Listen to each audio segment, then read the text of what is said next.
भगवद गीता के आखिरी सत्र में let's begin our session for today.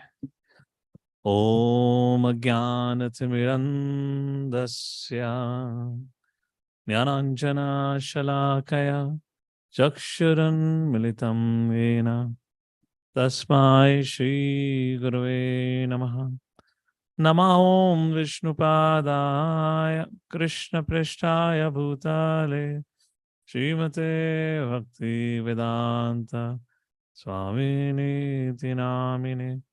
नमस्ते सरस्वते देवे गौरवाणी प्रचारिणे निर्विशेष शून्यवादी पाश्चात्य नमो महावदन्याय कृष्ण प्रेम पदायते कृष्णाय कृष्ण चैतन्य नामने गौतसे नमः। पंचकल्पतरुभ्यश्च कृपा सिन्धुभ्यैव च पतितानां पावनेभ्यो वैष्णवेभ्यो नमो नमः। हे कृष्णा करुणा सिन्धु दीनबन्धु जगत्पते गोपेश गोपिका कान्त राधा कांत नमस्तते। तप्त कांचन गौरांगी राधे वृंदावनेश्वरी वृषभानुसुते देवी प्रणमामि हरिप्रिये। जय श्री कृष्ण चैतन्य प्रभु नित्यानंद श्री अद्वैत गदाधर श्रीवासादि गौर भक्तवृंद। हरे Krishna Krishna Krishna Hare Hare Hare Ram Ram Ram Hare Hare. Hare Krishna, everyone. So, welcome all for the another session of this Gita Life, what we call it as study of Bhagavad Gita.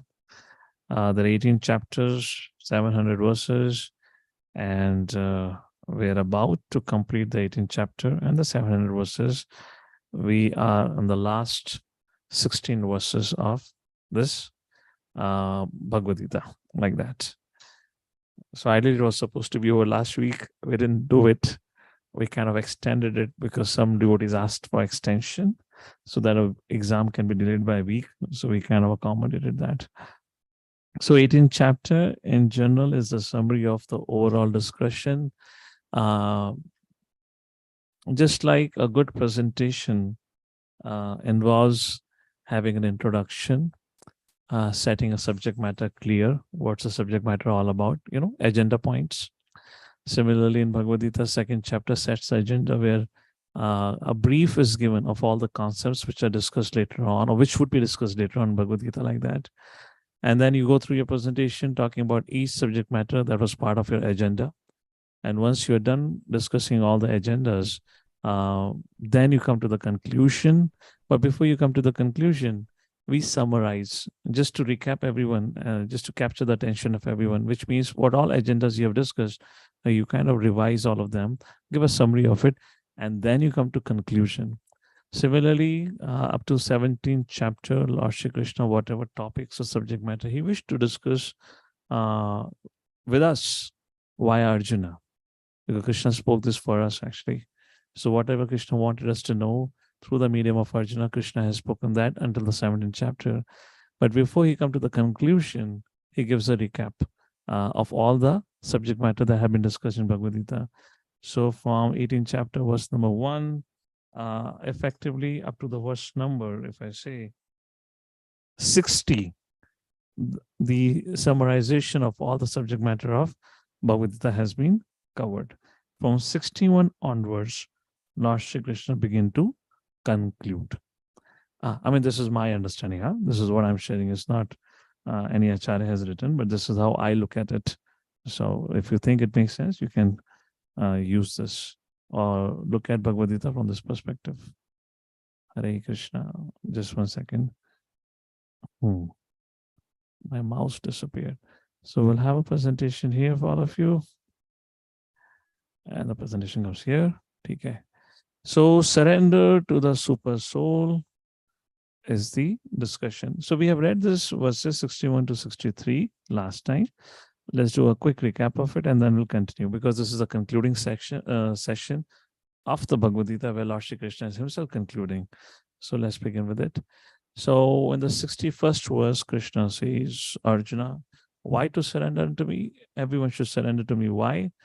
Ishvara sarva bhutana hirdeshu arjuna tishtati brahmayan sarva bhutani yantrarudhani mayaya. I reside in the heart of every living entity.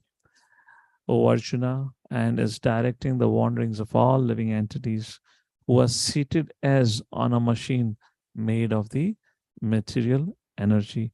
Yantraru dhani mayaya. Mayaya, which is my energy. So, provided by my energy, you have been given a vehicle on which you are sitting as if you are the owner or the driver of it. However, Arjuna, I am the director. It is I who direct the wanderings of the living entities. It's just some 1 or 2 points for Prabhupada's purpose. The living entity gets what he deserves and is carried by the material body, which is created in the material energy under the direction of the super soul. As soon as a living entity is placed in a particular type of body, he has to work under the spell of that bodily function. Example comes in the head offended Brahaspati at one point of time, and he was cursed, Brahaspati or Durvasamani, either of that. He has cursed to become a pig, and he took a form of a pig like this, and he was living with his piglets and his wife, whatnot. And then Brahmaji came to him saying, "Hey, Indra, come back, come back. We need our Indra back. Heaven needs that you come back." And Prabhupada narrates the story saying that, Brahmaji is inviting Indra, who is in the body of a pig, to come back to Indralok to be part of the celestial pleasures and responsibilities. But Indra in the body of a pig could not understand any of that. And the best of the flavors and the food is waiting for him. However, he's still rejoicing eating a stool like that. So you're forced to act according to the body. A person seated in a high-speed motor car goes faster than one seated in a slower car, though the living entities, the drivers may be the same. Somebody would like to read? I've included some purports here for today. Hare Krishna. कोई पढ़ना चाहेगा तो हाथ उठा सकते हैं, and then I can call upon. Okay, Madhurati Manjari. Hare Krishna Prabhuji, please also grant me obeisances. Srila Prabhupada's purport. Similarly, by the Mother, order can of you be a the little louder, please? Hare Krishna, am I audible, Prabhuji? Okay, go ahead. SP's purport. Similarly, by the order of the Supreme Soul, material nature fashions a particular type of body to a particular type of living entity so that he may work according to his past desires. The living entity is not independent and should not think himself independent of the Supreme Personality of Godhead. The individual is always under the Lord's control. Therefore, one's duty is to surrender, and that is the injunction of the next verse. Thank you, Prabhuji. So Krishna says, Arjuna, if you surrender to me, text number 62, Krishna says, Tameva sharanam gaccha sarvabhavena bharata tat prasadat param shantim sthanam prapsyasi shashvatam. For you surrender unto me, by my grace you will attain transcendental peace, supreme and eternal abode. Like this, Lord Shri Krishna talks about if somebody takes the shelter of the Lord, this is what's going to happen. And then Krishna concludes, All right, like this. So, maybe I can raise a question at this point of time. Why is Krishna telling Arjuna, surrender unto me, if Arjuna has already decided to surrender to the Lord in the 10th chapter itself? Param Brahma, Param Dhama, Pavitram, Idam Uttamam. Isn't it? And in the following verses, in the 14th, 15th verse, Arjuna said, my dear Lord, I accept you as you are. Whatever you have told me, I accept your entirety. Then if that has already been established, why Krishna is now saying surrender? What is the point of it? Right? 61 and 62 is what talking about that. 61, Krishna says, I'm residing in the heart. 62, surrender unto him utterly. By his grace, you'll attain transcendental peace and supreme eternal abode. The answer is simple, actually. As I said, the flow of the discussion, this is conclusion part starting. So here, Lord is concluding the most important things that ought to be done. That's the only reason why Krishna is saying like this. So second thing, and Krishna is not speaking to Arjuna, but Arjuna is the medium through him. We are listening to this conversation between Krishna and Arjuna. So now in text number 63, Krishna says, Arjuna, jo tumhari ichha ho karo. Iti te jnanamakhyatam guhyad guhyataram maya vimarshyagaytad asheshena yatha ichhasi tatha kuru. Arjuna, I have given you, let me read the translation. Thus I have explained to you knowledge. In other words, I have given you the knowledge that I wanted to give you. Guhyat guhyataram maya. The most confidential. Guhyataram. The most confidential knowledge I have given to you. Vimrish yaitad asheshena. Now, what you should do, you should think over it. Vimarshyetad, vimarsh karna, deliberate on it. Asheshena means fully, thoughtfully think about what I have told you. And then, yatha ichhasi tatha kuru. Then you make your decision. Then you make your decision. Hare Krishna. So here comes a question, food for thought. Is Krishna fanatic when he says surrender unto me? Is Krishna to be called as fanatic? Many times people say, why Krishna is speaking about himself only? Like you see in the 7th chapter also, when Krishna is talking about, 4 kinds of devotees surrender to me, 4 kinds of people do not surrender to me. At that point, Arjuna asked, my dear Lord, what about other devatas? When people take shelter of other devatas, what happened to them? And Lord Shri Krishna began to speak in the classic verses 20, 21, 22, talking about Alpa Medasa, Kama Karata, they're driven by their fruitive desires, they're less intelligent. Even the devatas, whatever which they fulfill on my strength, etc., etc. So, is Krishna being fanatic here, saying that just surrender unto me? Well, that is kind of answered here in this particular verse, text number 63. Krishna, although being the supreme controller, is not exercising his control over the living entities. How many of us would agree when we spend some time with somebody, or we dedicate some of our time and energy on individual, or let's say on particular person who is newly connected to Krishna consciousness, and we spend some time helping him raise in Krishna consciousness, we become attached. ये तो मेरी खेती है, ये तो मेरी बीज फसल का फल है. I am the gardener. I sowed the seed. The fruit should also come to my pocket. Of course, not like that. I don't mean to say that. I mean to say, but there is some amount of attachment. And here Krishna says, Arjuna, whatever knowledge I had to give you, I have given you. Not any knowledge, the most confidential knowledge. First. Second thing, you should deliberate. Think about it. And third, make your choice. Do as you wish to do it. A very, very important purport. Let's take a look at the purport. Second paragraph. Here the words yatha ichhasi tatha kuru. Kripa karke purport padhe. Mother Induradika. Second paragraph. You are unmuted already. Continue. Hare Krishna Prabhuji, Dandat Pranam. Here the words yatha ichhasi tatha kuru, as you like, you may act, indicate that God does not interfere with the little independence of the living entity. In Bhagavad Gita, the Lord has explained in all respects how one can elevate his living condition. The best advice imparted to Arjuna is to surrender unto the super soul seated within his heart. By right discrimination, one should agree to act according to the order of the super soul. That will help one become situated constantly in Krishna consciousness, the highest perfectional stage of human life. Arjuna is being directly ordered by the personality of Godhead to fight. Surrender to the supreme personality of Godhead is in the best interest of the living entities. It is not for the interest of the supreme. Before surrendering, one is free to deliberate on this subject as far as the intelligence goes. That is the best way to accept the instruction of the Supreme Personality of Godhead. Such instruction comes only through the spiritual master, the bona fide representative of Krishna.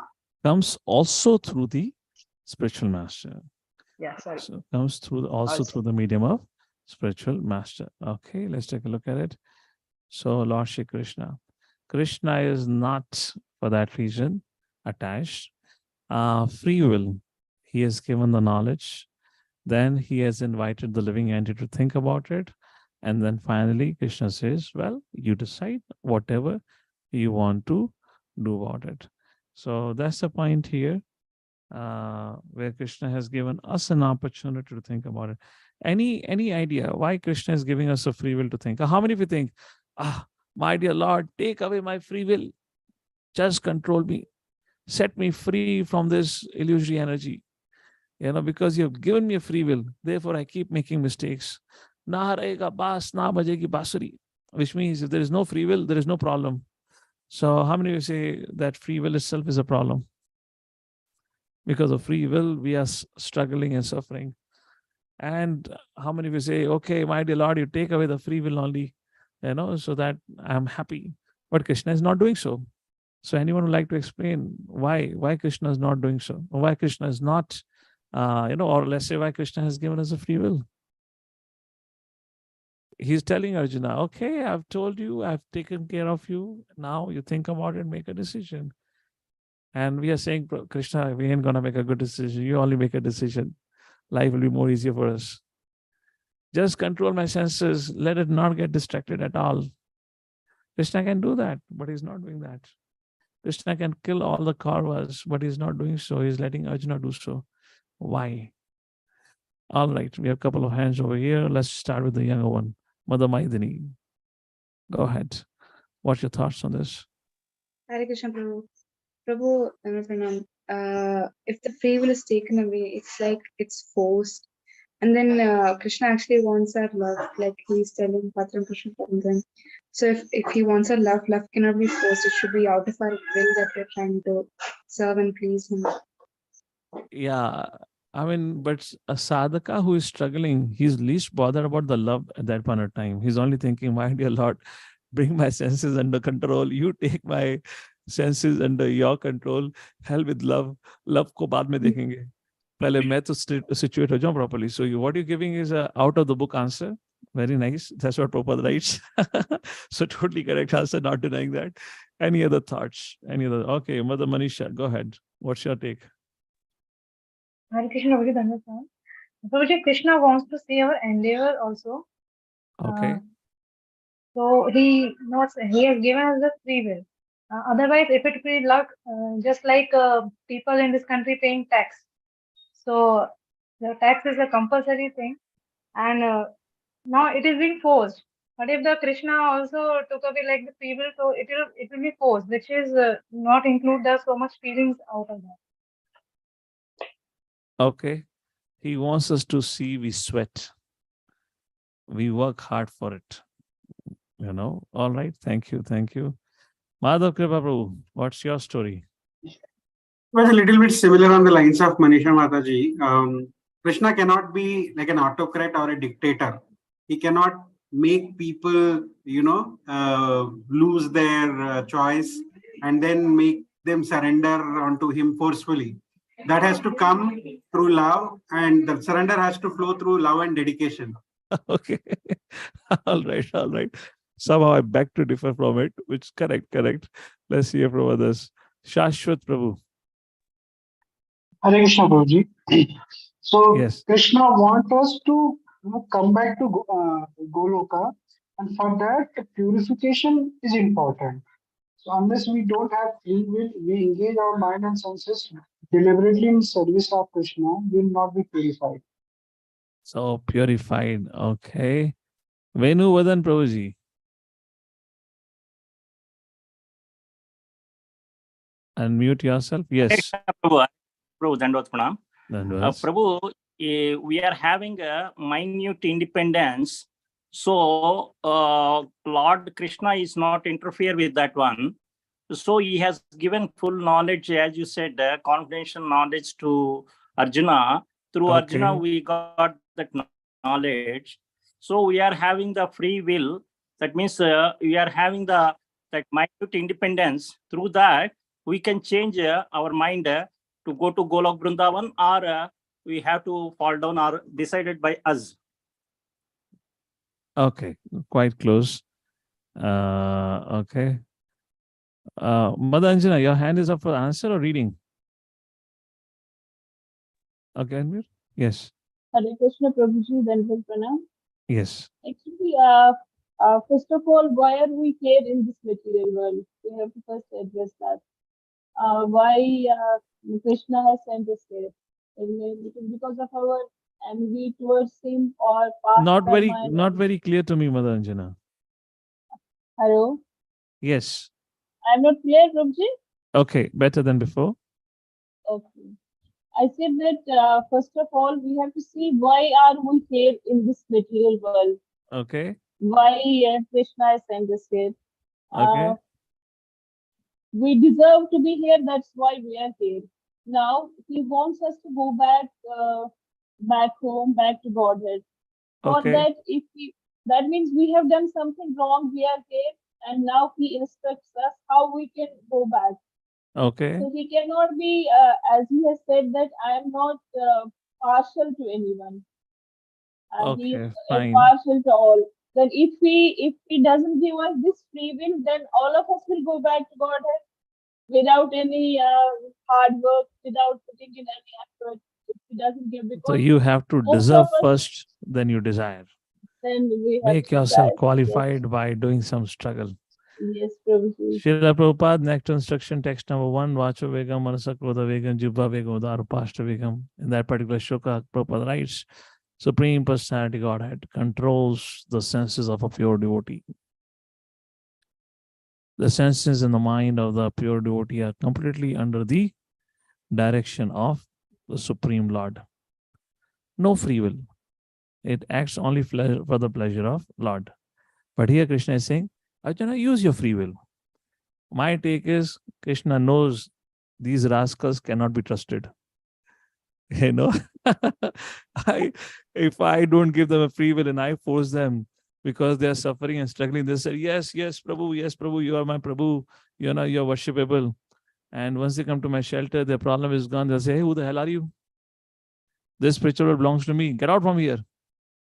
Then they will throw me out from my own place only. So let me tell them, you decide, Baba, you have to come back to me or not. Once you decide, then, as Madanjan said, you work for it. Like many of you said, you work for it. And then if I see you, and then you know nectar devotion, it is said that only Krishna, when he's pleased, he awards that. So that's my take on it. All right. So thank you. Let's go ahead. So what does Krishna says? Sorry, I couldn't take input of everyone, but we'll have many more interactions ahead. So we'll see that. So that's the point here. Krishna gives the free will like this. And then text number 64, 63 ho gaya na? Krishna will reveal. So point is, if Krishna has already, now, isn't it the Bhagavad Gita should conclude now here? Krishna said, okay, Arjuna, I have spoken to you. Now you make a choice. Done. So Bhagavad Gita should end, but Bhagavad Gita is not ending here. Now here comes a, do you all agree with this?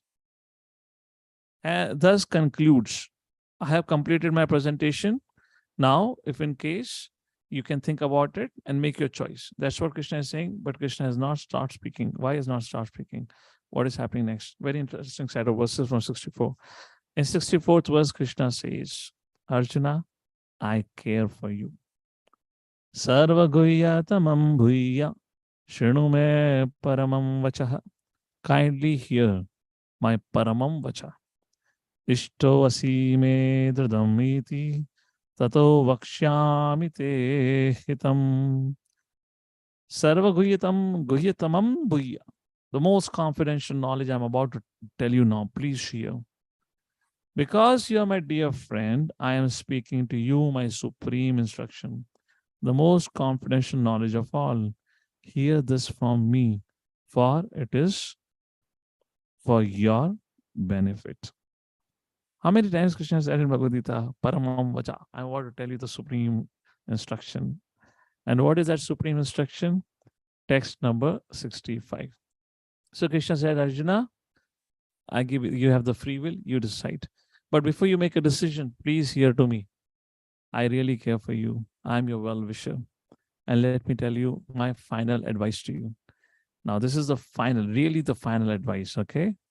There is no two takes over here. And what is the final advice?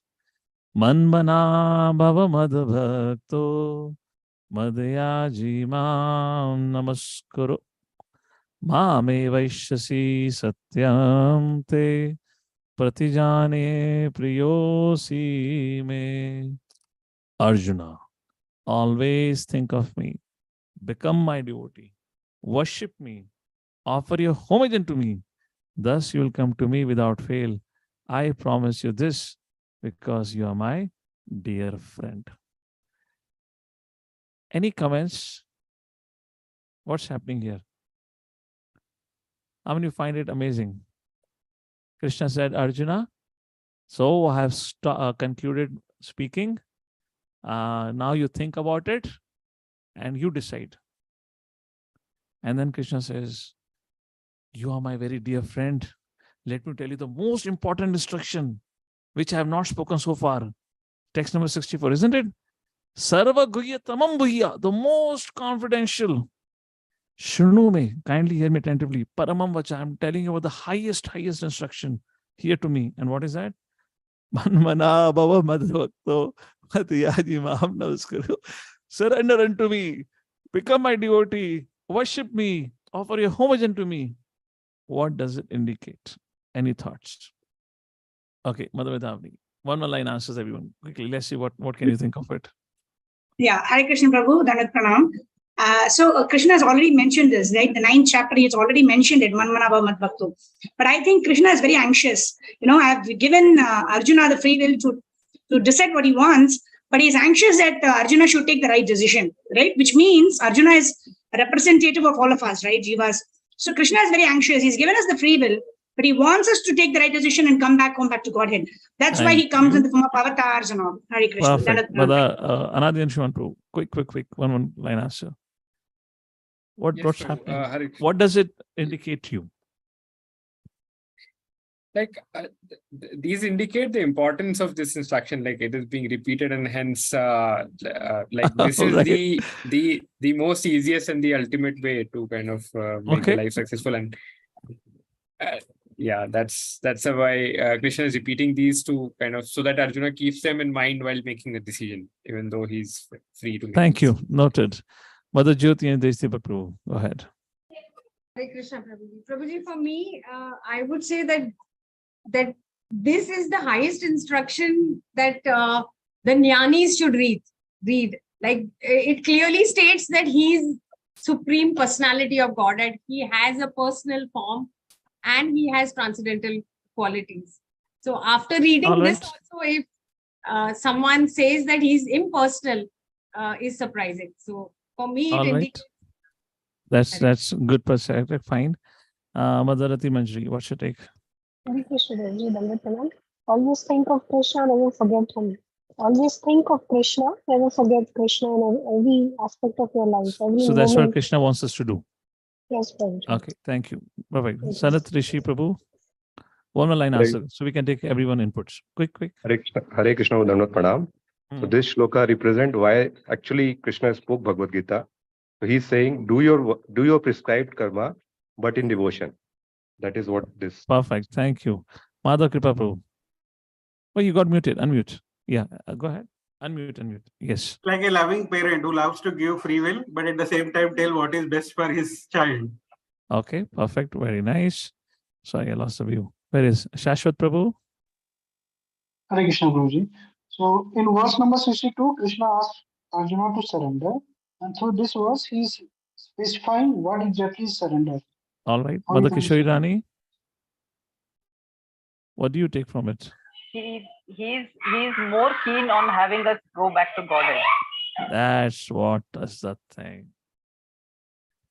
When you read about Gopakumar, I heard it long ago from His Holiness Giriraj Swami Maharaj that, actually Krishna is waiting for all of us. And when living entity goes back, Krishna goes running to welcome living entity. And that's what we read, in the Gopkumar story. When Gopkumar reached there, Krishna went running. I believe he was having his lunch with his Gopa friends. He left it behind. He went running. And have you seen that famous photo? Krishna embracing Gopakumar tightly like this. So actually, it shows that Krishna is waiting for us. And as I believe our Mother Kripapu said, loving parents, etc., etc. Here, Krishna is going to go into ecstasy now. And we'll see in the follow verses what all he speaks.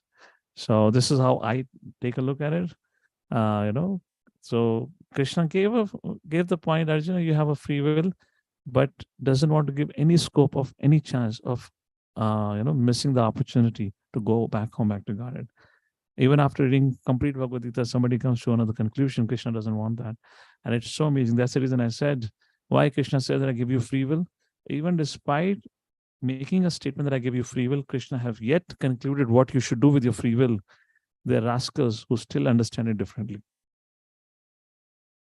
They're rascals who still understand Bhagavad Gita's message differently. Therefore, Krishna said, better you have free will. Otherwise, later on, you'll complain to me only, why did you brought me over here? You never wanted to be.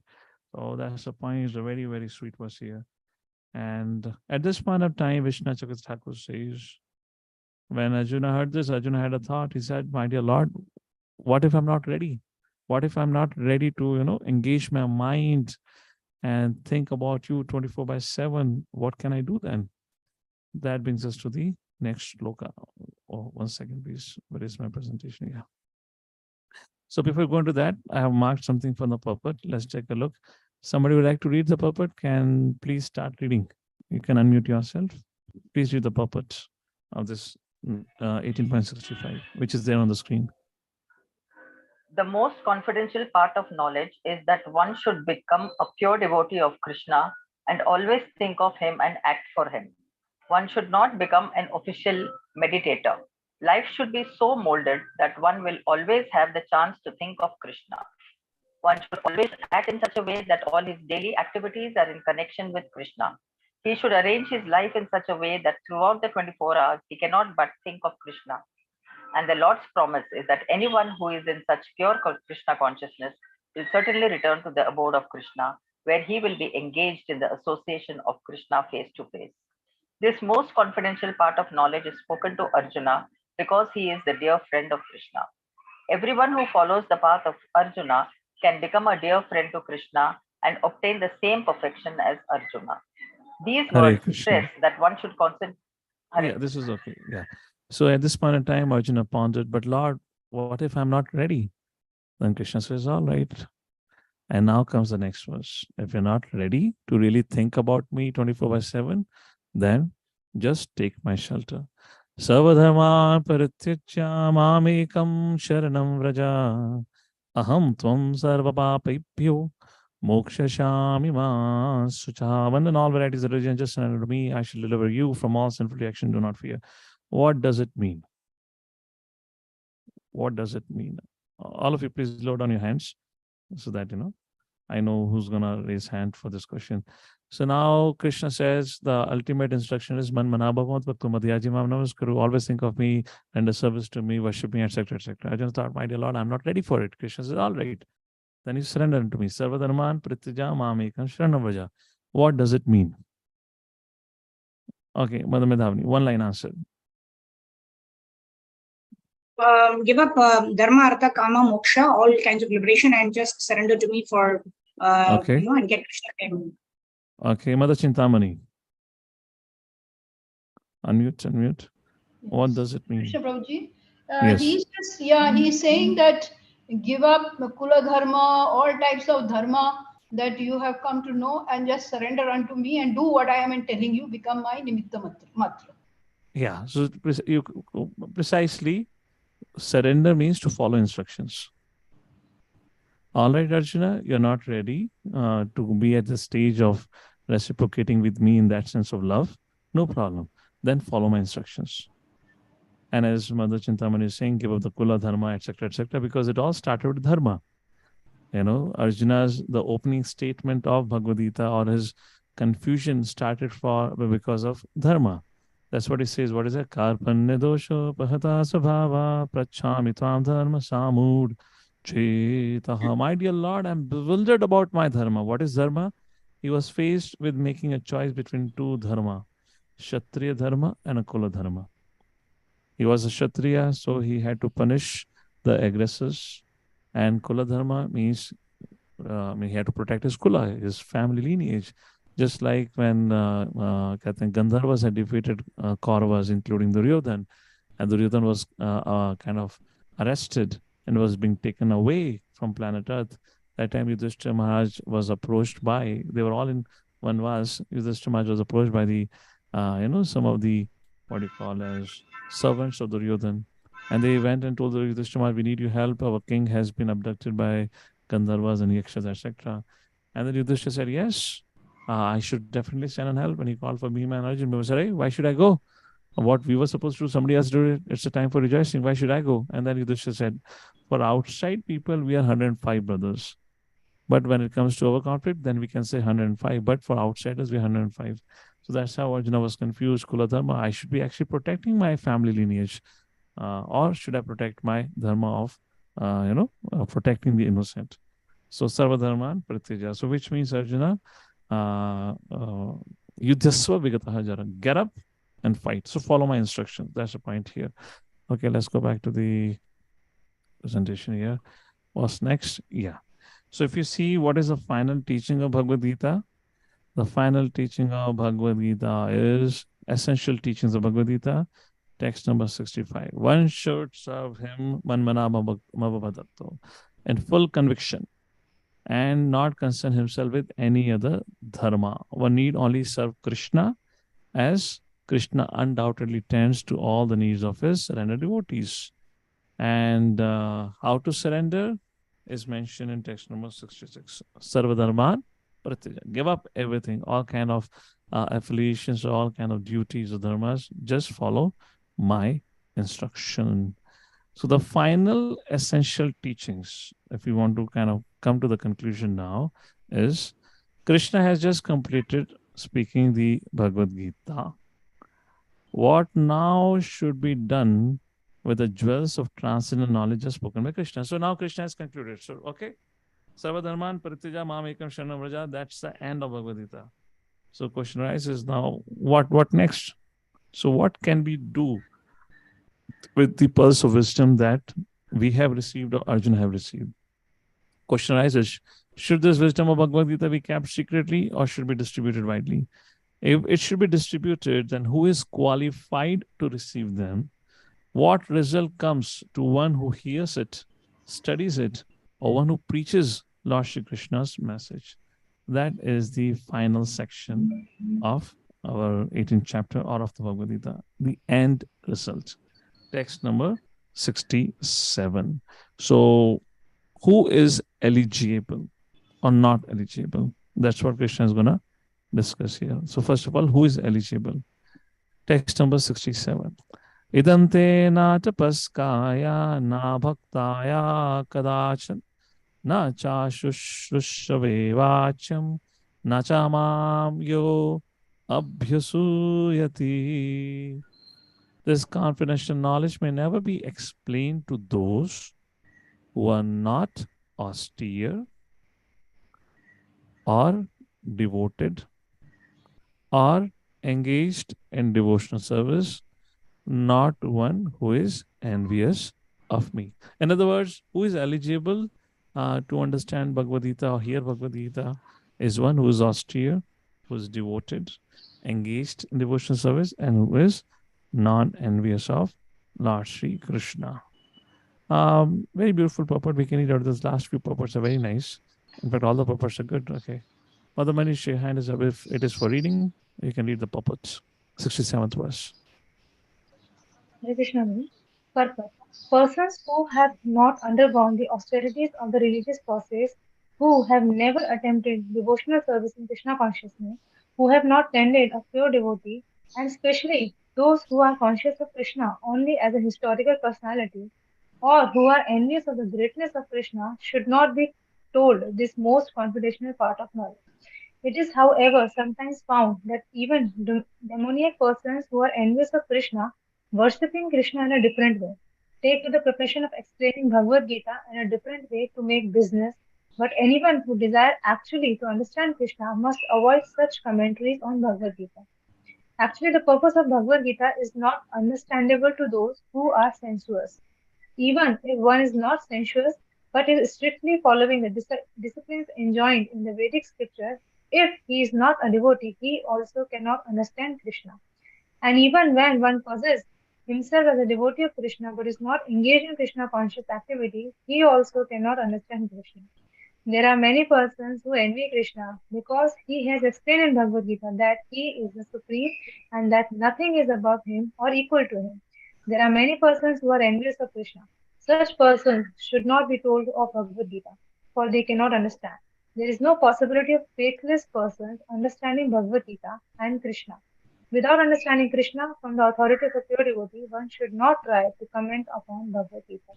So Prabhupada have covered all kind of audiences, those who write commentaries on Bhagavad Gita but have not understood Krishna, those who are trying to read atheistic version of Bhagavad Gita, and those who are envious, or those who are trying to speak about Krishna to envious people. No point.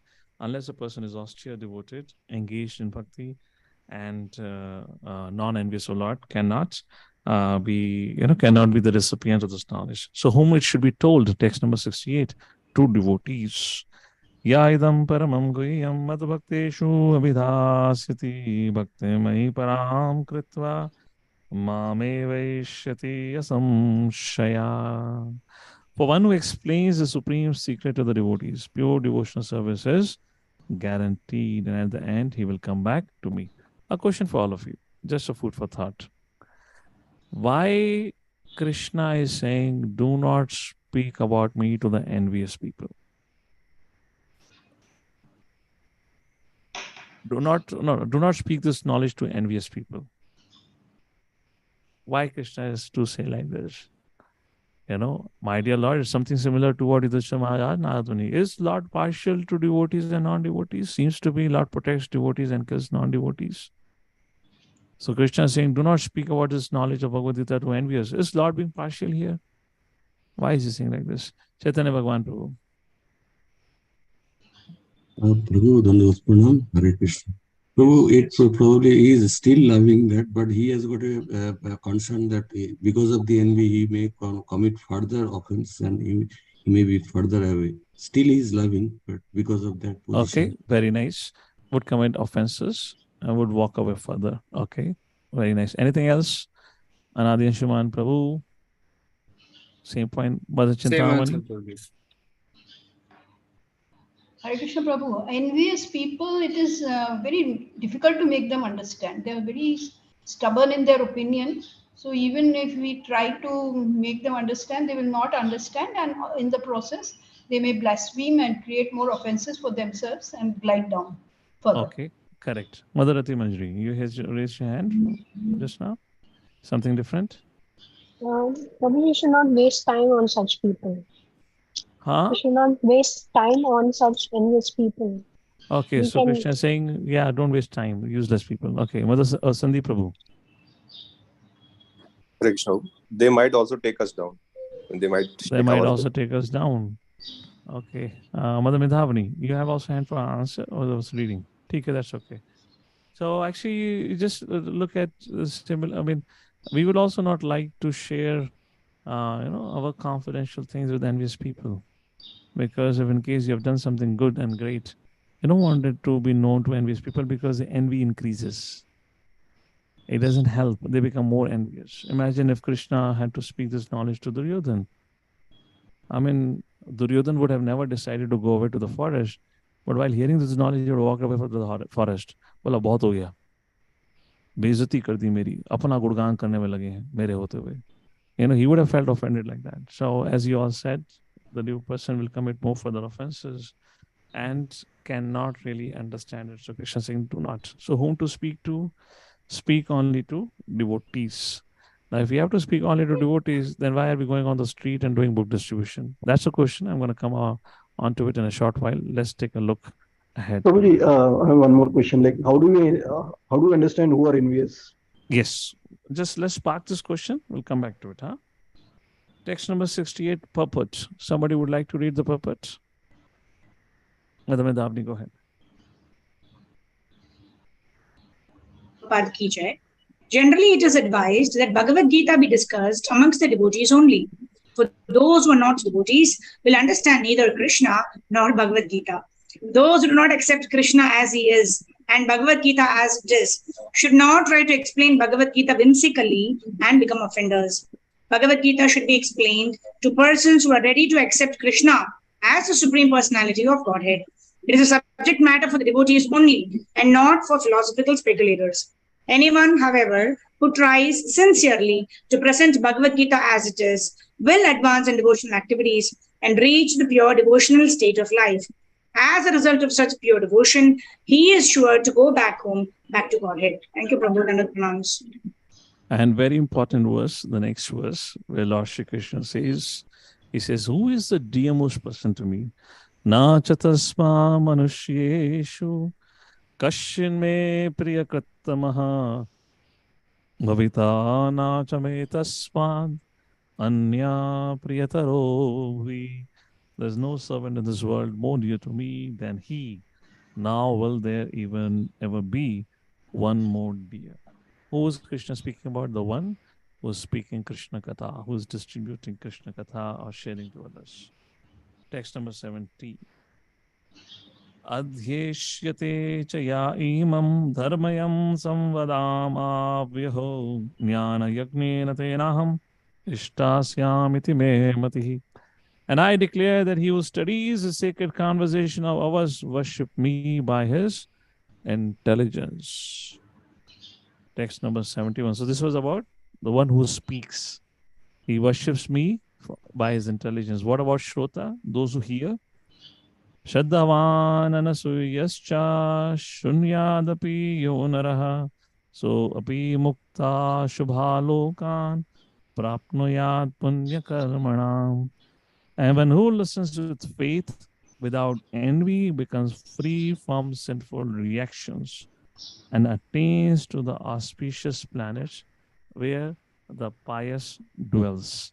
All right.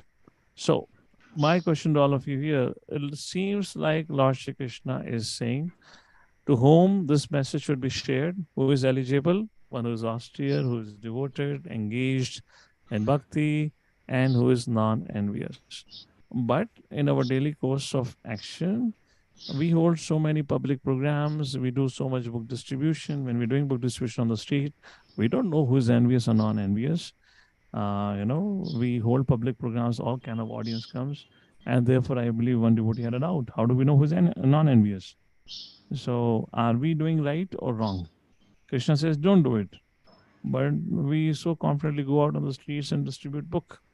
Any thoughts on this? Is it a valid question, first of all? Yes or no?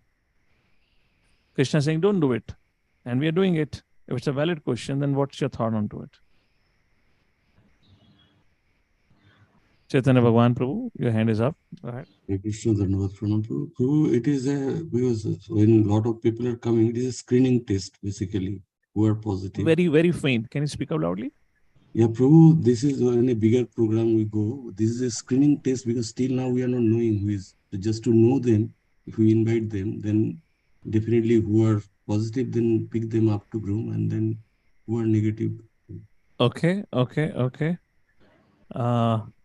Mother Induratika, how come devotees can hold public programs, and speak about Bhagavad Gita when Krishna is saying, do not speak to those who are not austere, not devoted, not engaged in seva, and not non-envious? Yes, Prabhuji, actually, Srila Prabhupada is very compassionate. And when we reach out to more people only, we will be able to connect. Otherwise, we will not know who is envious and who is non-envious. There may be only if we reach out, then people will get connected. Otherwise, people will never know about this Bhagavad Gita, which we are actually seeing. Okay. Rakesh Prabhu. It is similar to if the child is is not doing good or if he's bad, still the parents love the children. Same is the case with the Supreme Father. Like even though the children are envious, he still loves them and he wanted them to come back. Okay. I mean, Sudan Krishna could have been a little bit softer here, no? He said not to share this message. Or not this. Arjuna ने थोड़ा force करा था भगवान को बोलने के लिए. भगवान कह रहे हैं सुनो, मैं सुनाता हूं तुम्हें. And then he's expressing. And our goal is to follow what Krishna says. Okay. What else? Nitai Pran Prabhu. Prabhu, this is the process of throwing the seeds, the handful of seeds all over the place where the land is fertile, the plant will grow. Okay. Mother Pallavi. Krishna Prabhuji, like our Guru, Krishna's, according to Lord Krishna, it's like surrender first and then he will be able to share this knowledge. But our Guru is so kind that he says that knowledge can be shared with everyone. Okay, so if I understand, largely it is the compassion of devotees. Although Krishna says, don't do it. But they know the heart of the Lord would be pleased. So they go and share, as you're all saying, unless we do it, we don't know who is envious or not envious. All right. Well, let's see the answer what Prabhupada says in 71 was puppet. So yes, Madhav Kripa Prabhu. In another verse, Krishna also says, Nachitasmat Manusheshu Kaschit. So that verse also motivates us to spread the message of the Lord along with the compassion of the acharyas, right? Correct. So 71st. All right, Madhav Kripa, you only read the puppet now. 71st was puppet.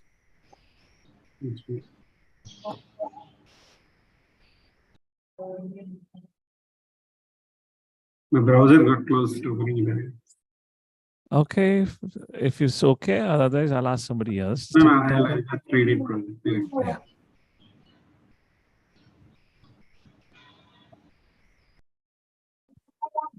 Got it, Prabhu?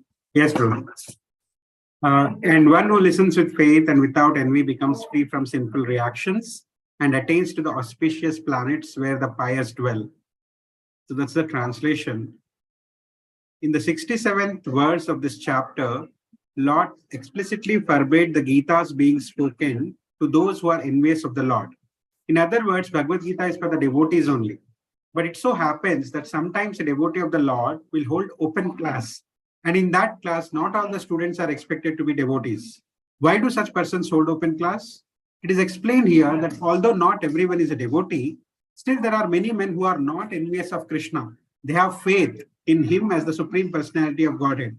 If such persons hear from a bona fide devotee about the Lord, the result is that they become at once free from all sinful reactions and after that attain to the planetary system where all righteous persons are situated. Therefore, simply by hearing Bhagavad Gita, even a person who does not try to be a pure devotee attains the result of righteous activities. Thus, a pure devotee of the Lord gives everyone a chance to become free from all sinful reactions and to become a devotee of the Lord. Generally, those who are free from sinful reactions, those who are righteous, very easily take to Krishna consciousness. The word Punya Karmanam is very significant here. This refers to the performance of great sacrifices like the Ashwamedha Yajna mentioned in the Vedic literature. Those who are righteous in offering devotional service but who are not pure can attain the planetary system of the pole star or Dhruvaloka, where Dhruva Maharaj is presiding. He is a great devotee of the Lord and he has a special planet which is called the pole star. Hare Krishna. There is a beautiful verse which is, one second, I'm just pulling out, which is spoken by our Prahlad Maharaj. Like some of you made a point, right? If we don't preach, and as Prabhupada is saying, why does devotee still go and share the knowledge?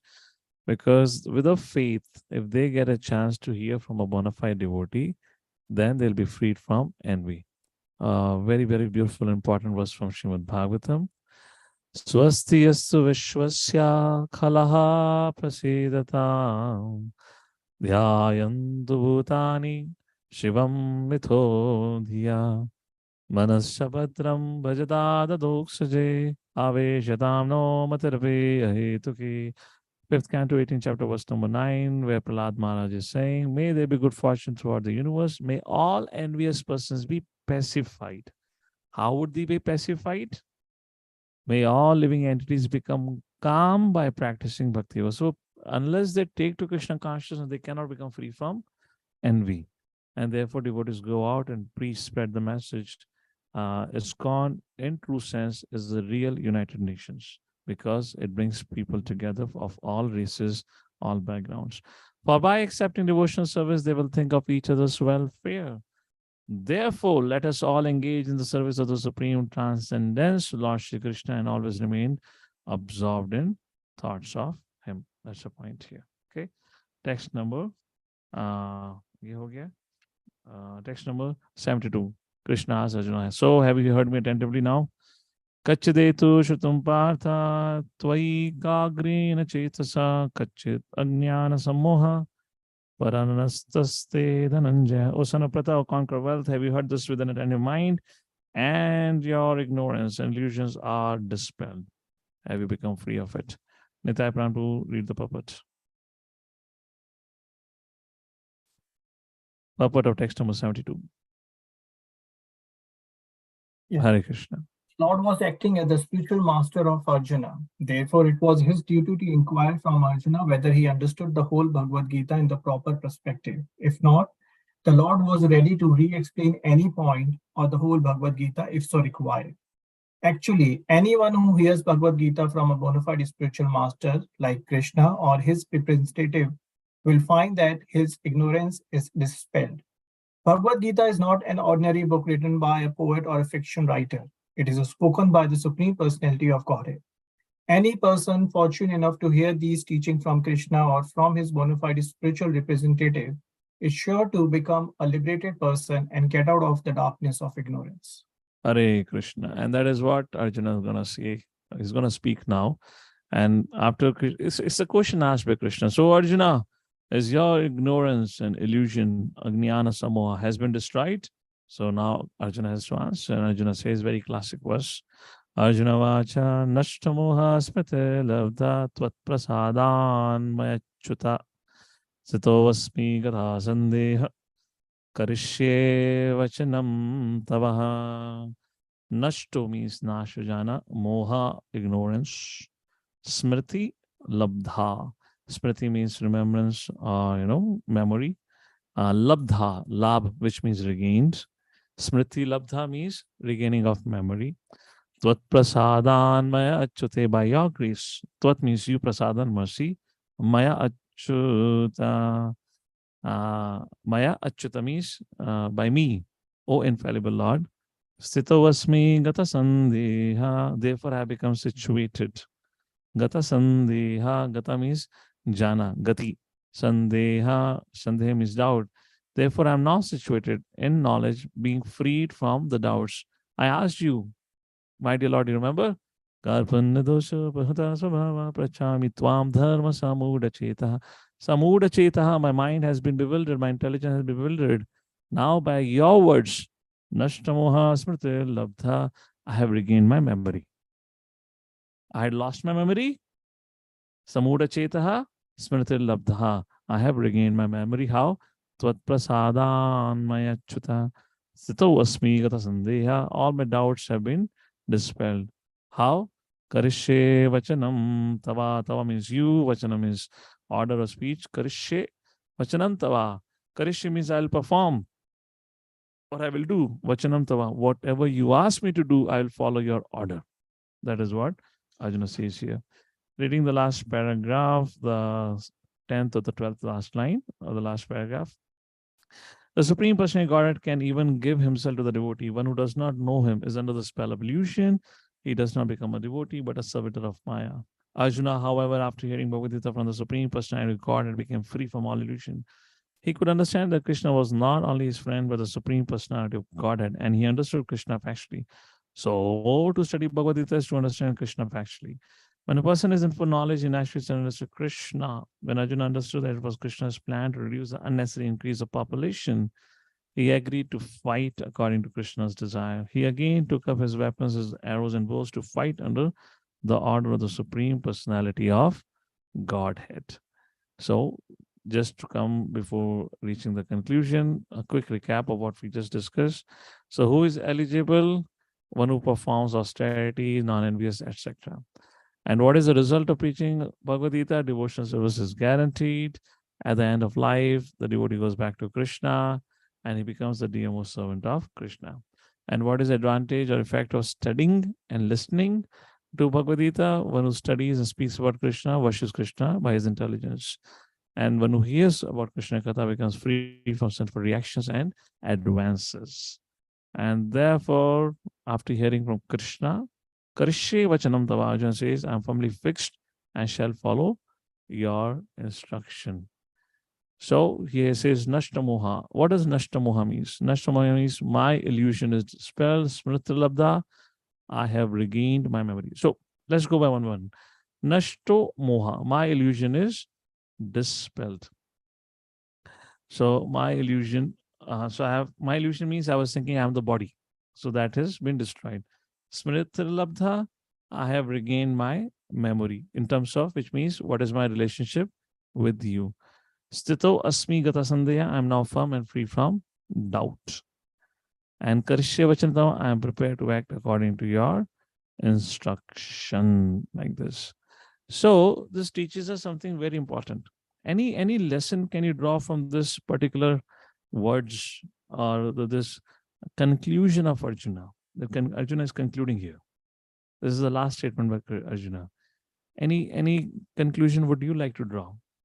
In one way, Bhagavad Gita is now officially over. What is going to happen after this is Sanjay is just speaking. These are just a little bit some entry has been given to Mahabharata to us. What happens next? But here, now there's nothing else to speak. Arjuna began with asking, what should I do? And Arjuna concluded with saying, I know what to do by your grace. Hare Krishna. Chapter over, discussion over. What would you like to conclude from Arjuna's statements? Nashtamoha smritilabdha. Any quick thoughts or reflections on this? Let's hear from our silent observers. आप में से कोई कुछ कहना चाहेगा? वैसे interesting हाँ, आज मैक्सिमम भक्तों के कैमरे ऑन है. May be the last day. आज तो प्रभु देख ही लें, अदरवाइज एग्जाम वाले दिन पूछेंगे भाई कौन से बैच का स्टूडेंट है. So today I don't have to call for name for anyone. Almost everyone has their camera. So okay, Prabhus and mothers, what would you like to say? Any thoughts on what Arjuna is saying? Any conclusion would you like to draw? Or what's your conclusion? Yes, Shivam Prabhu. Go ahead. So basically the mind, intelligence and false ego, all that has been purified by what the words Krishna has said. And once that is clear, then the soul identifies its true identity and gets its relation with Krishna. Okay, perfect. Thank you. All answers are correct. There's nothing that's something right or wrong. What is your take? That's what we're taking here. Rishikesh Pankaj Prabhu. Let's call for those who have not spoken so far. What's your take on this? We're concluding Bhagavad Gita. And Arjuna says, all my doubts, everything has been destroyed. I've regained my memory. Okay, not sure if he's there as I can't hear him. Okay. What about others? Hare Krishna. Everyone should have something to add here now. We're concluding. I believe if it was a live audience, there would have been more reciprocation because you're apparently looking at the screen. God only knows what you're looking at the screen. You know, what you're listening to, what you're reading, what you're watching. No idea here. Venuvadan Prabhuji, go ahead. Final Prabhu, thoughts. actually, Arjuna is telling this one. So if anybody like Arjuna, if anybody is understanding Gita, which is spoken by Krishna, so his doubts and everything will be clear and he can understand that. Perfect. So we should not have any second doubt. Should I distribute Bhagavad Gita or not? We should not have any doubt if I should share about or speak about Bhagavad Gita or Krishna to others. Because we are coming in a bona fide parampara. As after hearing Bhagavad Gita from Krishna, Arjuna's doubts were dispelled. Similarly, by giving a copy of Bhagavad Gita, commentary of Srila Prabhupada to others, their life will be transformed. If it has happened for Arjuna, if it hasn't happened for us or happening for us, it will happen for everyone else. That is my conclusion also. All right, thank you. Rest of you whose hands are up, you can write me your conclusion. Okay, I'll move forward. Text number 73 done. Text number 74. Now Sanjay speaks. Sanjay Vacha. Itiham Vasudevasya Patasya cha Mahatmanah Samvadam Imam Ashrausam Adbhutam Romaharshanam. Romaharshanam. He's in ecstasy. So Sanjay said, not in ecstasy. Actually, Sanjay is describing the situation in the war. Sanjay said, "Thus have I heard the conversation. Thus have I heard the conversation of two great souls, Krishna and Arjuna, and so wonderful that message that my hair is standing. Yeah, Adbhutam Romaharshanam. His hairs are standing on ends because of hearing this, like this. So, but right in the beginning of Bhagavad Gita, Dhritarashtra inquired from his secretary Sanjaya, what happened on the battlefield of Kurukshetra? The entire story was related to the heart of Sanjay by the grace of spiritual master. If we follow the footsteps of Arjuna to understand Krishna, then our life will be happy and successful. Sanjay realized this and he began to understand it. He related the conversation to Dhritarashtra. Now it is concluded that wherever there is Krishna Arjuna, there is victory. Text number 75. Vyasa prasada shrutavan etad guhyam aham param. And he's expressing his gratitude to Vyasadev. Vyasa prasada, by the mercy of Vyasadev, shrutavan, I was able to hear. Etad guhyam aham param, the most confidential knowledge. Yogam Yogeshwarat Krishna, the one which was spoken by Lord Shri Krishna, the king of yogis. Sakshakat yataha swayam. He's the one who spoke himself. Sakshat, he spoke by the mercy of Vyasa. I have heard the most confidential talks directly from the master of all mysticism, Krishna, who was speaking personally to Arjuna. You'll find some part of the history in the puppets here now. Vyasa, spiritual teacher, is Narada Muni, etc. Text number 76. Rajan samsmritya samvadam imam abhutam keshavarjana yo punyam rishyami cha muhu. Adbhutam. What a conversation, what a conversation. Oh, Krishna, oh King, as I repeatedly recall this wondrous and holy dialogue between Krishna and Arjuna, I take pleasure being thrilled at every moment. How many of you are experiencing Adbhuta Romaharshanam, the standing of hairs on end? Text number 77. Tasya samsmritya rupam ati adbhutam harihi vishamayo me mahan rajan rishyami cha punha punha. So see, if those who are learned in Sanskrit, they will see if there is a repetition of composition, which means the person is not in an ordinary state. So these verses have been spoken in a state of very elevated consciousness, or you can say highly excited state of consciousness. Sanjay is experiencing ecstasy. Therefore, he's saying Adbhutam Roma Harshanam 74. And in 75, he's saying Yogam Yogeshwarat Krishnat, like Krishnat. And 76, Muhur Muhu Samsritya. Same words have been repeated. And 77, he says Puna. No, ये तो हो गया. Right? Yeah. Sorry, we read 76. 76, he says, "Oh King, as I repeatedly recall this wondrous holy dialogue between Krishna and Arjuna, I take pleasure, being thrilled at every moment." 77, yeah.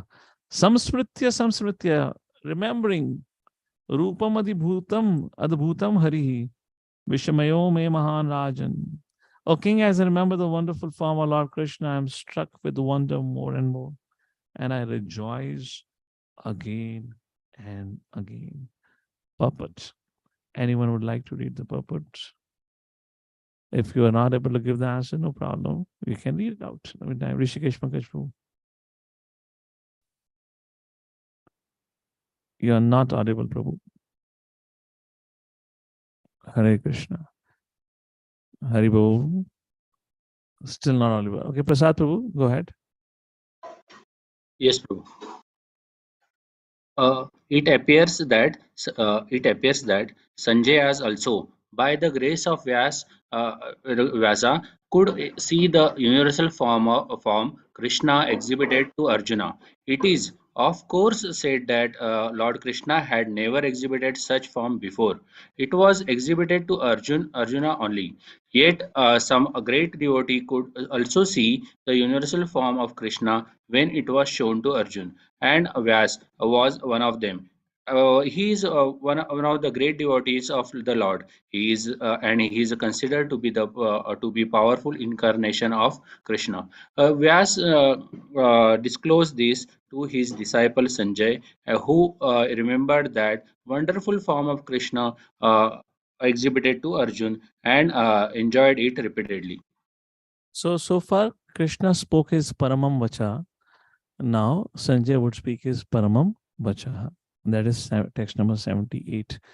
I asked for all of your conclusion. Similarly, Sanjay gives his conclusion to Dhritarashtra. What's his take on hearing to what Krishna said to Arjuna? He says, Yatra Yogeshwaraha Krishna Yatra Partho Dhanurdharaha Tatra Shri Vijayo Bhute Dhruvani Te Mate Mama. Yatra Yogeshwaraha Krishna, wherever Yogeshwara, the master of all yogis or yoga, Krishna, Yatra Pato Dhanudha, wherever there is Dhanudha, the master of the art of shooting arrows, which means Partho means Arjuna. Tatra Shri Vijayo Bhute Durvani Te Mate Mama, where Krishna Arjuna present, the four things gonna happen. Shri, opulence, Vijayo, victory, Bhute, exceptional power, Dhruva, Niti. Dhruva means determination, certainly. Niti means morality. Mati Mama, this is my opinion. Hare Krishna. All right. We're on the last verse, last puppet. There are four to five paragraphs. Let's have different devotees read out. Rishikesh Pankajpu, is it fixed for you now? Let's hear.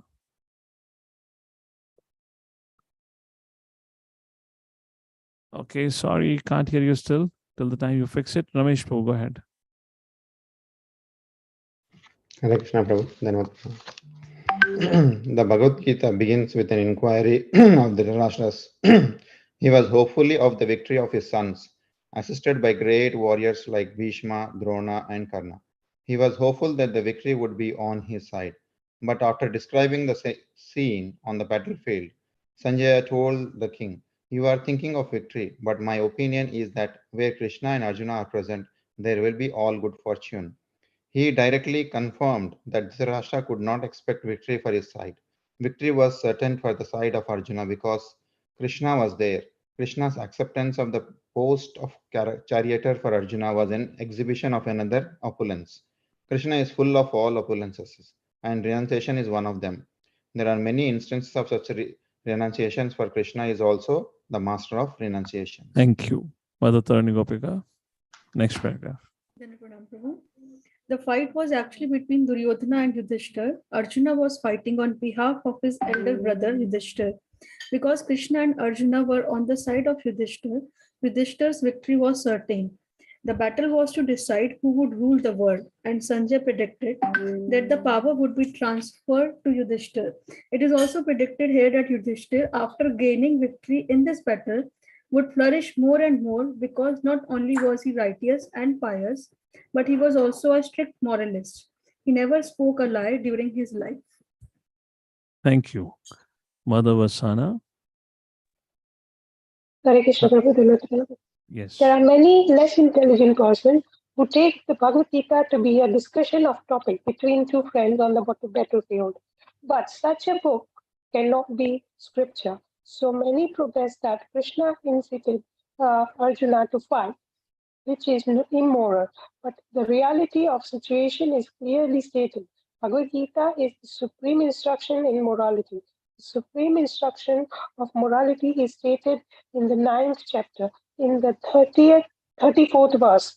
Manmana bhava madbhakta, one must become a devotee of Krishna. And the essence of all religion is to surrender unto Krishna. Sarva dharman parityajya mamekam sharanam vraja. The instruction of Bhagavad Gita constitutes the supreme process of religion and of morality. All other process may be purifying and may lead to this process, but the last instruction of the Gita is the last words in all morality and all religion. Surrender unto Krishna. This is the verdict of the 18th chapter. Hare Krishna. Mother Leela Nandani. Yes. Hare Next Krishna, paragraph. Prabhuji. From Bhagavad Gita, we can understand that to realize oneself by philosophical speculation and by meditation is one process, but to fully surrender unto Krishna is the highest perfection. This is the essence of the teachings of Bhagavad Gita. The path of regulative principles, according to the orders of social life and according to the different courses of religion, may be a confidential path of knowledge. But although the rituals of religion are confidential, meditation and cultivation of knowledge are still more confidential, and surrender unto Hare Krishna Krishna. in devotional service in full Krishna consciousness is the most confidential institution. That is the Hare essence of the Krishna. 18th Mother chapter. Hare Satya, Krishna. or rather Satyavati. Yeah, you can unmute now. Unmute. Go ahead. Krishna Prabhu, Dandavat Pranams. Another feature of Bhagavad Gita is that the actual truth is the Supreme Personality of Godhead Krishna. The absolute truth is realized in three features: impersonal Brahman, localized Paramatma, and ultimately the Supreme Personality of Godhead Krishna. Perfect knowledge of the absolute truth means perfect knowledge of Krishna. If one understands Krishna, then all the departments of knowledge are part and parcel of that understanding. Krishna is transcendental, for he is always situated in his eternal internal potency. The living entities are manifested of his energy and are divided into two classes: eternally conditioned and eternally liberated. Such living entities are innumerable, and they are considered fundamental parts of Krishna. Material energy is manifested into 24 divisions. The creation is affected by eternal time, and it is created and dissolved by external energy. This manifestation of the cosmic world repeatedly becomes visible and invisible. Ojasvi Chaitanya Prabhu, go ahead. Yeah, you can unmute. Hare Krishna. In Bhagavad Gita, 5 principles subject have been discussed. The Supreme Personality of Godhead, material nature, the आपका आवाज बहुत कम आ रहा है. It's quite faint. living entity, eternal time, the whole kind of activity. All is dependent on the Supreme Personality of Godhead, Krishna. All concepts of the absolute truth, impersonal Brahman, localized Paramatma, and all other transcendental concepts exist within the category of understanding the Supreme Personality of God. Although superficially the Supreme Personality of Godhead, the living entity, material nature, and time appear to be different, nothing is different from the Supreme. But the Supreme is always different from Lord Chaitanya's philosophy is that of inconceivable oneness and difference. The system of philosophy constitutes perfect knowledge of the absolute. So it constitutes a perfect knowledge of the absolute truth. And the last paragraph, Mother Kamalika, go ahead. The living entity in his original position is pure spirit. He is just like an atomic particle of the Supreme Spirit. Thus, Lord Krishna may be compared to the sun and the living entities to sunshine. Because the living entities are the marginal energy of Krishna, they have a tendency to be in contact either with the material energy or with the spiritual energy. In other words, the living entity is situated between the two energies of the Lord, and because he belongs to the superior energy of the Lord, he has a particle of independence. By proper use of that independence, he comes under the direct order of Krishna. Thus, he attains his normal condition in the pleasure-giving potency. Thus end the Bhaktivedanta purpose to the 18th chapter of the Srimad Bhagavad Gita in the matter of its conclusion, the perfection of renunciation. So what is the perfection of renunciation? Is to have this faith, this understanding that Krishna is by my side always. Krishna resides in our heart as a Paramatma, as a super soul, and he's the director of all our wanderings. Now imagine if we start putting faith and start paying attention to what he wants us to do, how he wants us to live our life, then why wouldn't we have him by our side, protecting us at the times when things are beyond our control? Anything and everything requires direction. a guide. This material world is sometimes compared to samsara davanala. We can consider this both to a forest fire. Well, this is about forest fire. In other words, the material world is sometimes compared to a forest, sometimes compared to an ocean. Either place, when you're drowning in an ocean, you really cannot save yourself if there is no helping hand. And when you're stuck or lost in the forest, you cannot come out of the forest on your own. You need a guide.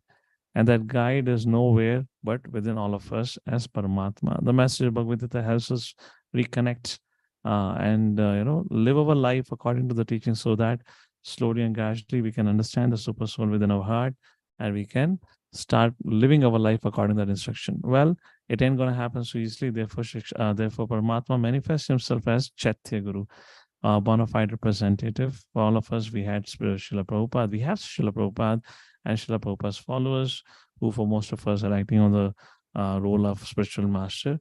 If we stay true and follow their instructions, so that's a way back home, back to God. And that's a way of coming out of the forest. That's a way of coming out of the ocean. And we can go back home, back to God. And that's the path of perfection. The path of perfection is to live a God-conscious life. The path of perfection renunciation, the perfection renunciation is to live a godly life, knowing well, who am I? What is my relationship with the Supreme Personality of Godhead? Who is Supreme Personality of Godhead? Where does he live? And what is the way to go back home, back to Godhead?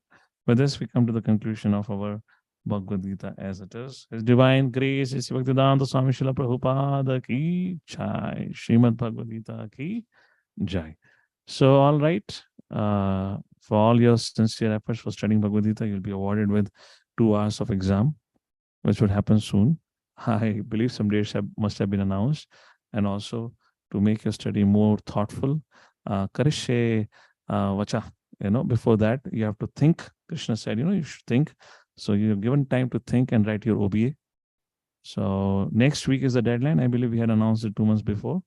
So coming Saturday is your deadline. You have a week long to contemplate on the instructions of Krishna and Bhagavad Gita and quickly write down your reflection in the form of OBA. Next week is your holiday. Not a holiday, but a study break. And the week following that, we'll have your exam. Is that okay? Well, it doesn't matter. I have decided. I have announced. You signed up for the Bhakti Shastri prayer also. You have to write an exam. What's a question of okay or not okay? So, all right. So, if in case anyone has any concluding questions or comments, we'll take it, or we end here. I have to get into another meeting. The devotees are waiting here. Okay. There are those who had raised their hands for reading. Just for FYI, reading has got over. Kindly load on your hand. And only if you have something to say, then you raise your hand again. Okay, we'll start with our senior most person. His Grace Vaikuntapati Prabhu. Yes, Prabhuji. Oh, thank you very much for taking us through the entire Bhagavad Gita and concluding also. Concluding also. Yeah, I have concluded also. But one question still remains in my mind. We have been reading Bhagavad Gita. We are also talking to others about Bhagavad Gita. We are also teaching others Bhagavad Gita. All these things we do. But at least in my case, I'm talking of my case, I've never experienced anything that Sanjaya went through. Does it mean that I have not, that under Wonderful question. Wonderful under question. 1867, there are 4 types of people who do not understand or who are not cannot be the recipient. Correct. So am I falling under one of those 4 qualities? Because of which you're not experiencing Sanjay like? Is that your question? Yeah. So how does we undergo, or what's our experience? I remember I have this Sunday morning programs in different societies and houses of a congregation. So I had gone for a program. So I have this Saturday, Sunday packed. I have 3 to 4 programs, Saturday and Sunday. And sometimes the audience repeats. So they'll come and join me for all the programs. So this new family had joined me on Saturday for 2 events. And this family came for Sunday morning program also.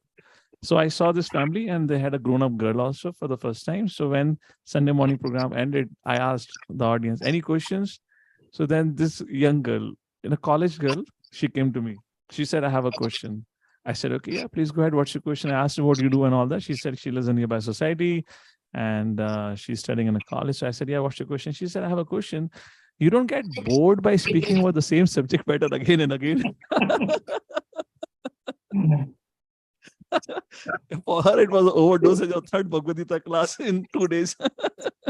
And by the way, I did not speak on this. I was not repeating. I generally don't repeat, it was all different topics. But, what do we speak at the end of the day? You're not the body, but spirit, soul. Krishna is the supreme personality Godhead. And बाकी बीच में मसाला डालते हैं सारा. श्रीमद भागवतम की कहानी आ गई, चैतन्य चंद्र story आ गई, फला है. She say, Prabhu, you don't get bored speaking the same subject matter again and again.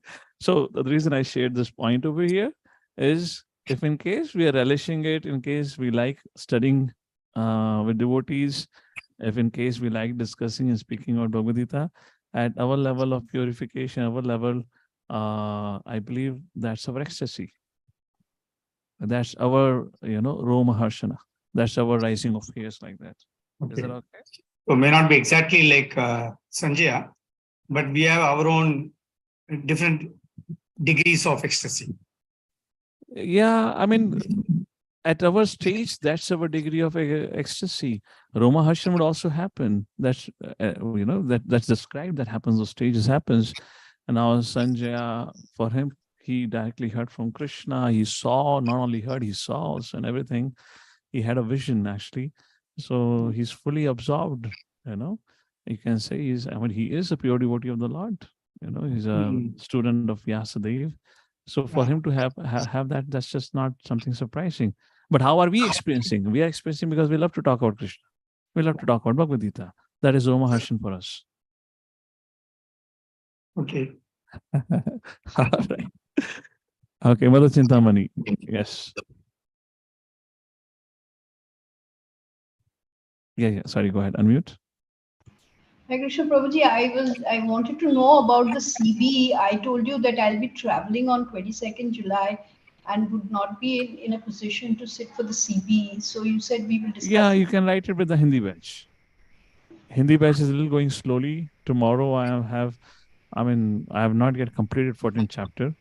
So 14th chapter I'll complete tomorrow, and 15th chapter I'll take it up. So that Hindi batch is going a little slow. We get into more discussion with the live audience. With the live audience and more interaction, so there I share generally more. So you can expect an exam somewhere in August, at the end of August for them. End of August? Yes, mostly end of August. It's going to take time. I mean, maybe it may go to September also, like that. For all of you, I completed the last 6 chapters very quickly. In one sitting, we completed each chapter except for the 13th chapter, where I really wanted to spend some time because there's a lot of philosophy. But all of them were covered in one chapter. This 18th chapter, I believe, this is the 3rd session. So that will take a little time for them. Okay? We'll get to know the dates. Hare Krishna. Mother Rati Manjari. You can unmute yourself. Hare Krishna Prabhuji. I'm audible? Yes. Thank you, Prabhuji, for the class. And I have a question. Last time you had said about Paramatma, when your child is going to have an accident, the Paramatma doesn't save you. And you had said read some shlokas and try to get the answer. What was it about, Prabhuji? If you can just throw some light on that. Yeah, can you say that again? Really couldn't hear you well. A little slowly. Prabhuji, the last time you had mentioned that if your child has an accident and the Paramatma is in the heart of the child, why does he not save the child? And you had asked us to look up into some 3rd canto shlokas. Probably if you can throw some light on that, because I couldn't find that verse. Oh, okay. Yeah. This is between Vidurji and Maitreya Samvad. Vidurji asked his questions. I believe this is the 7th chapter, 3rd canto. He asked 4 questions. 2 about Ishvara, 2 about Jivatma. The first question about Jivatma, how being a pure soul, he gets into the Nisayans. Satchitananda gets covered by Nisayans. That's not possible. And second thing he asks, why does he experience misery? He's Satchitananda. He's always blissful. So why does he experience misery? And the answer given is a beautiful answer given by Maitri Muni in the form of analogy. He says, imagine a moonlit night. And when you go near the river, you'll see the moon in the river along with all the stars. But if there is a vibration in the water, is that mean that the moon is shaking or the reflection of the moon is shaking? So is the reflection of the moon is shaking, not the moon is shaking. Similarly, all our experiences of joy, happiness, and all that has got nothing to do with the soul. Just like moon is far away in the sky, fixed and situated. Similarly, soul is that. But our identification with the senses are the causes, are the means through which we experience joy and misery. So the more we identify with our body and mind, to that degree we experience, misery or happiness. The more, a simple example for all of us, since we have been practicing for all this while, see, we don't get so affected as we used to get affected before. How many of you agree with that? In terms of the things which would agitate us, affect us, it really doesn't bother us so much as used to do it before. As probably our bodily identification with the mind is going down, so does our agitation is going down. So that's the answer over there. The soul is always Ananda. The body has come because it was, the ignorance. Because the answer is why the soul got a body. The answer is if somebody enters into the water, we're gonna get wet. So if a living entity has come to the material world, is going to get bound by the laws of material nature. But when Krishna comes, he does not, because Swa Atmamaya, Sambhavami Atmamaya. I come because of my own sweet will. So Krishna, the material energy is his energy. He doesn't get covered over by that. But living entity gets covered over. And as we read Ishwaranam, Sarvabhutanam, that particular shloka where Krishna says, Ishwara Sarvabhutanam, Hridesha Jyotishruti. In the Prabhupada writes, whatever body one gets according to the modes of material nature is conditioned by the laws and rules for that body. So if you have got a body, we're going to get affected like this. And when we are cultivating this science of self-realization, and then we gradually become detached. 15th chapter, Krishna says, break the bond of your attachment to this world with the weapon of knowledge and detachment. Like that. Okay? So Prabhuji, to an outsider, a devotee can understand this, but how do you explain to an outsider about Paramatma? Na jayate mriyate va kadachan, na yabutva bhavitva na bhuyam, ajo nitya shashvato yam purano na hanyate hanyamane sharire. If you're able to explain him well that he is not the body but soul, then you can go to this next level. That is not the first instruction that Krishna told to Arjuna. The subject matter of Paramatma came way later on. The very first instruction Krishna gave to Arjuna was, you're not the body but spirit soul. So our faith has to grow up, has to grow gradually. Our level of understanding has to go based on our maturity. So first of all, the person is not able to understand he's not the body but soul with all the evidences. It's a question of understanding Paramatma. Okay. Yes. Okay, Prabhuji. Ramesh Prabhu. Hare Krishna, Dhanvat Pranam Prabhu. Just maybe a basic question. How come this, Bhagavad Gita have been aligned in different chapters with the Jnana Yoga, Karma Yoga, and the divine? This is done by our acharyas. All this title giving and everything is coming in Parampara. So it's basically Vedavyas has done it, or is it done by? I am really not sure about this because I have not seen the original manuscript of Mahabharata. What I read was the, translated version. So it's a book written back in the early 19th century by Ganguly from Bengal. He's the one who's credited the only author who has translated verse by verse in English. So I don't know that if Vyasdev did or our acharyas did.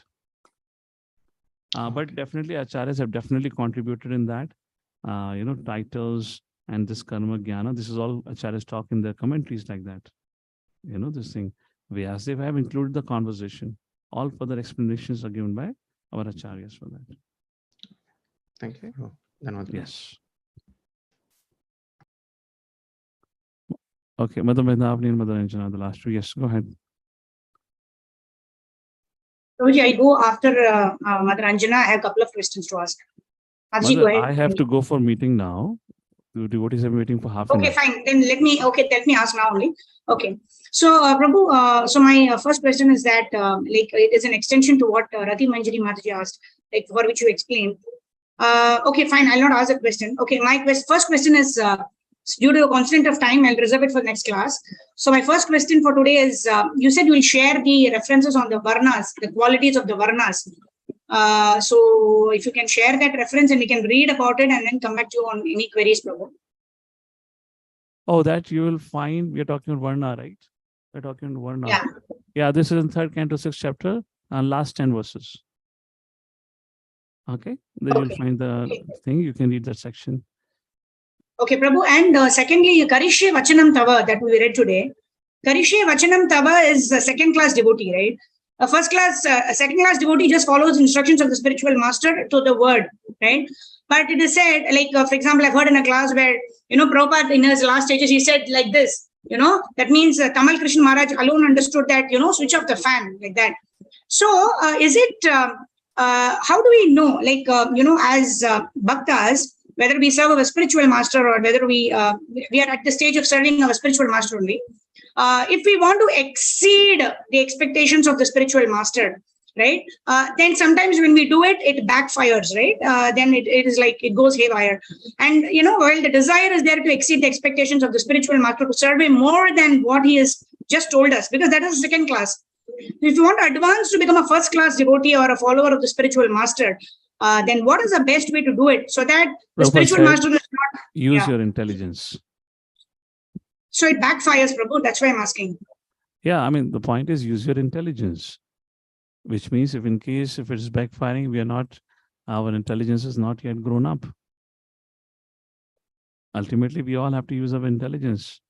If in case you want to become a first class devotee, if everything is told to you, then what's the question of it? You're giving an example of Tamal Krishna Maharaj understanding what Prabhupada meant, which means he used his intelligence to understand that. Our intelligence has to be tuned, what the other person, which means we have to be good in observing, good in understanding of a sensitivity level. Our understanding level has to be great to understand what the individual means. It's all function of intelligence. Okay. All right. Prabhu, does Krishna says abhyasa, right? So does it come with practice? You fail 9 times, that's okay, but you still continue trying, or you wait. I have no idea for this.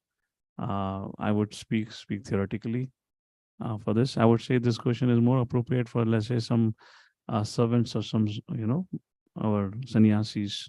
They can answer that better because that's not had been my service. I'm not serving in a close proximity to any senior devotee like that. No, I'm not talking about Vapu Seva, Prabhu. Even service to Shiksha Guru, I'm saying. It's not Either way, the answer to your question is first is intelligence. Why we fail to do things right? Because we don't hear. We overhear or underhear. That's the whole thing. All right. This is subject matter we can think and we can do that. All right, Madanjana.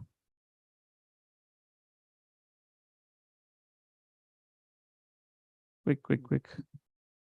Yes, I'll be quick. I'll not ask any questions regarding class. Sorry, can't hear you. What's that? Prabhuji, it's just regarding OBA. Okay. I just want to, like, its second question is that we have to select some statements from this Prabhupada's purpose. Mother Chintamani had shared my answer to that. And correct. Oh, yeah, but number of words is exceeding.